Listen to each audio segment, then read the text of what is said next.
Hi there, YouTube. The high today is about 83. It's currently 8:30 in the morning. Yet again, we're getting out here at a decent time, which I love. And we just have a couple of projects that I want to get tackled today. I actually had such a nice time. Yesterday afternoon, I actually got to sneak out and I planted just a couple of things because it was going to rain. It said it was going to rain. I kept hearing thunder. It was super cool and overcast, and that's like my favorite time to plant because everything gets watered in. You don't have to like go around with a hose, water everything in. And also it's cool. So it's like the perfect time to just plant things in. So I actually got quite a few things actually snuck in because it ended up not raining, which I was kind of annoyed about. That means I have to go around today at some point and water everything. All that to say, I did plant up a couple of things yesterday. I want to show you guys that. And I have some trees from the Arbor Day Foundation that I ordered. These trees are massive trees. They're way too big for my property. But I like to keep trees in pots. And I think that it's really ornamental to have a nice sized tree in a pot. So I'm gonna grow on these little seedlings and I wanted to show you guys what I have. And these are the trees we are working with right here. We have this Colorado blue spruce, which isn't looking very good, but that's fine because I really wanted to make this like a lollipop topiary anyways. This right here is a white flowering dogwood tree. We have this beautiful sugar maple. I think that this will be such a pretty little specimen tree. I just love the shape of the leaves. This right here is my favorite one. This is a silver maple and it is just absolutely gorgeous. Whew, so pretty. I have a pin oak right here, which is also really pretty. I love that I have all these different leaf shapes. I just feel like they'll look really, really nice as little specimen trees tucked away in a corner of the property. And last we have this red oak, which is not doing very well, but it has like slight little bit of new growth on it, so we're gonna pot it up. So let's go see if we can find 6 aesthetically pleasing pots that match each other, or at least speak to each other a little bit, you know what I mean? Let's go to the pot collection. I keep most of our pots in this little workshop right here. We kind of just use it as a potting shed really, and a storage unit. It's a little messy in here, you guys. Let's see what we have. Oh, I got this at an estate sale. It had a fake plant in it. I really do like that planter. Maybe I'll use that. Terracotta. We have some blue and white ones. Those all match. There's 3 of those. But I don't really think I have anything that would speak with that. There's truly not a lot of decorative pots in here. Maybe I have them somewhere else. I found 2 terracotta pots, but I cannot find any other ones. And I know I have more. They're probably somewhere inside of the house, and I don't feel like going back in there. So we're gonna abandon this and go start some seeds really, really fast and then come back to this. I noticed I lost a couple zinnias already, so we're gonna go ahead and direct seed some in the places where they died out. Because like this one right here, it looks healthy upon first inspection, but do you see this? Do you see how the stem is floppy right there? That means it just kind of dampened off when it hit the soil. You see that? Literally, that's not gonna make it. It's just too weak. So we're gonna go ahead and pull it out and sow another one. That one was at Precious Metals. When direct seeding zinnia seeds, you only need to go about 1/4 of an inch deep. And I normally plant about 2 in each hole because I tend to not have as good of germination when direct seeding as I would inside. So we'll see how that goes. And I do that anytime I direct sow anything outside. If I'm sowing something outside, I pretty much put 2 to 3 seeds per hole because anything could happen outside. Birds could come and try to dig up the seeds, which they do like zinnia seeds. They love sunflower seeds. There's a couple of things. I try to start half of them indoors, and then whatever doesn't make it through the hardening off and dampening off process, I just direct seed, and I tend to have really, really good results that way. I also have a couple of things I want to direct seed. I have some Double Dutch Rose Cosmos. These came from Baker Creek Seeds. I have Heirloom White Bishop's Lace. These came from Renee's Garden. And I have Love in a Mist Delft Blue, and those came from Select Seeds. I order seeds from all over. I am somebody who, the seed marketing works for me because like I grow a ton of things from seed, and it seems like you can't get everything from one place, so I just order a ton of different seeds. I don't really have like a specific recommendation for seed companies. I think seeds are seeds pretty much. Like, they have to test them for good germination. So I haven't had like better luck with one seed over another. It's more so like I just compare prices and see what varieties I can get from whatever place, if that makes sense. I think right down here is a perfect spot for that Love in a Mist Delft Blue. And all I really have to do is sprinkle this on top of the soil because it says 1/16 of an inch deep, which means pretty much don't bury it. Let's see what the seeds look like. That's always one of the best parts of starting seeds because they all look so different. Oh, these are super tiny. Normally, the tinier the seed, the less deep they go into the soil. I think the rule is about the depth of the seed is the depth that you sow it. So, yeah, that makes sense. Tons of seeds. Let's sprinkle them out. And hope that we get some Love in a Mist Delft Blue. They're like sticking to my hand. That should be pretty good. You know, I really should grab my gourds that I'm going to grow up this trellis and start to sow those seeds as well. I can choose between, I think I have birdhouse gourds and I have loofahs. So let me go grab those. I think we're going to do the birdhouse gourds here. The birdhouse gourds are really, really neat. You can make birdhouses out of them and they last. Like they'll last for years and years and years. They basically age to almost like a wood substance. And people make intricate carvings in them. I just thought it would be a really neat thing to like grow something that you can like make something with. And loofahs are really neat because then you can bathe with them. So I think I'm going to grow loofahs over there on that lattice panel, if you can see right there. I keep all of my seeds in one of these photo organizers. It just makes things so neat and organized. I have one that's for vegetables and another one that's for flowers.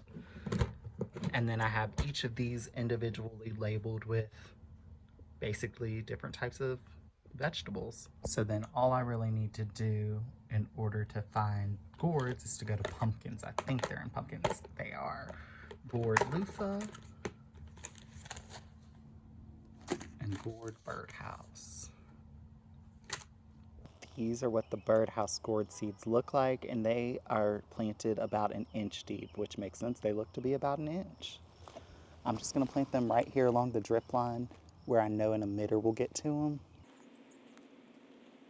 And when I do an inch, a good rule of thumb is just to use your finger and go up to your knuckle. That's normally about an inch. In this pot, we have a random coneflower coming up, which I don't even know how. The only way I can think that this happened is that sometimes when I have seedlings that die, because I start so many seeds, some of them die, I use that soil in my containers. What I think happened was maybe there was a coneflower seed in one of those cups, and now we have a coneflower just growing here, and I can't rip that up. I mean, I want to see what it looks like, because I've bought a couple different coneflower seeds, double-decker, red, purple. I ordered some from a breeder of coneflowers. Like, I've ordered quite a few coneflowers, so I got to see what that is before we rip it up. Probably transplant it somewhere else. Okay, these are the loofah gourd seeds, if you can see that. And let's just stick these in. I think these go, how deep do these go? An inch again. Okay. I'm planting 4 in here just because I don't have any experience with them. So I don't know if they're going to germinate well or not. But I will definitely thin them out because you're only supposed to plant 1 every 2 to 3 feet. So we'll probably only do 2 seeds in this container. I think I'm going to tuck this white bishop's lace right down here just because it's a little bit of an empty spot that I can just use. I think I grew it here last year, actually. And last but certainly not least are these Cosmo Double Dutch Rose. I grew something really similar last year and enjoyed it. And I think I'm going to put them here. We have a bunch of lamb's ear coming up here. We also have this really, really nice ground cover forget-me-not that's just coming up and providing the nicest sparkle. If you guys can see, because the sun is so bright. Yeah, I'm just going to sprinkle these seeds in because they just need to be surface sown. I'm literally going to sow this entire packet. I think that these will be, let me not fall. I think that these will be so pretty back here because cosmos kind of dance in the wind. They'll also hold each other up. Last year back here, I grew hollyhocks, and they were beautiful, but they got to be so big that they were like hard to keep staked up. They kind of just took over this entire bed. So this year I'm going with more delicate things and not letting it take over the world. Now the last thing we have to do is get this entire tray right here of dahlias in the ground. I'm thinking about putting them right here where all of these trays are, which means I have to move every single one of these trays out of the space. I also want to place them up here so that we can enjoy them from the kitchen window, maybe tuck a couple in between these perennials that are still going to grow in this year. We'll tuck one right there, tuck a couple back there, tuck one over here, tuck one over here, tuck one on the end. And I also think I'm going to tuck them in this corner as well. And after pulling the trays apart, it looks like we have 10 of the watercolor mixed dahlias. Those came from Select Seed.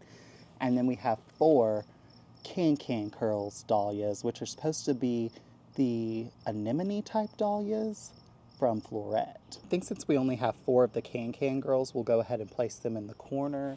And then we only have 10 of the watercolors. We may be able to fit those all in this bed so that I don't have to move those trays around. It's kind of what I'm hoping. I know that's a little lazy, but I really don't want to move all those trays. Okay, I think we got all 10 in here.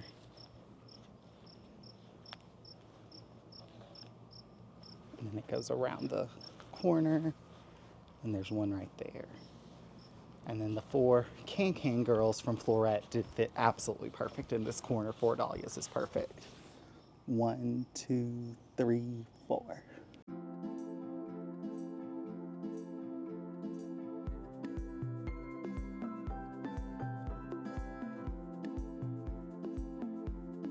And I will stake those up as soon as I get more stakes in.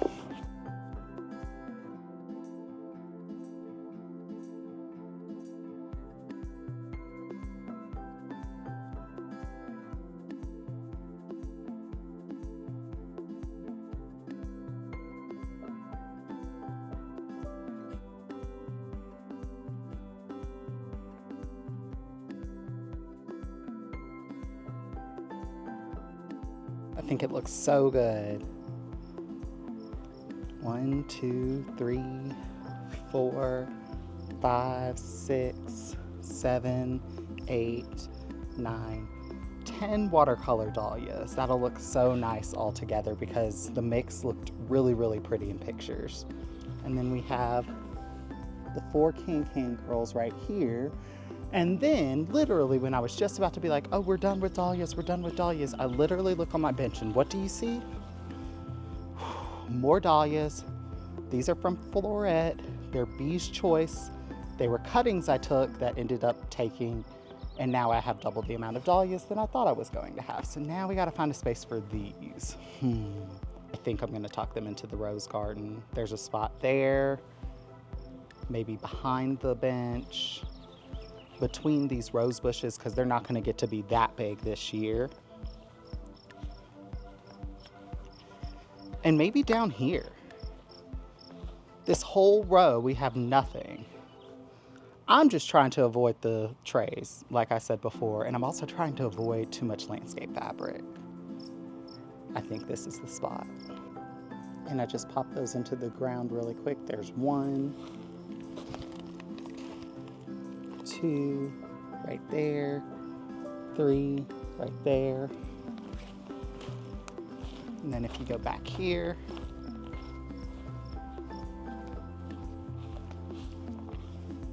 4, 5, 6, 7. Whew, I am exhausted. Literally, I think I'm just going to go sit down and take a nice break with a nice cool glass of water. But thank you guys so much for watching. I got so much done. Still need to go find pots for those plants. We'll do that this afternoon and then I'll end out the video, okay? I could not find enough terracotta pots, but we got 4 of them planted up and I think that they look really good. Particularly that sugar maple, or silver maple. That's the sugar maple. And despite not finding pots, I did do something that I was even more proud of. I got our fountain up and running from last year. For some reason, me and Matt thought this fountain was not working, but I plugged it up and it immediately worked. So we have a second fountain. Thank you guys so much for watching this video, and I'll see you guys around for whatever video I come up with for next time. Bye guys, I hope you guys all get a chance to get in your garden because it feels so nice getting your work done early. I mean, it's 11 o'clock and all my work is done.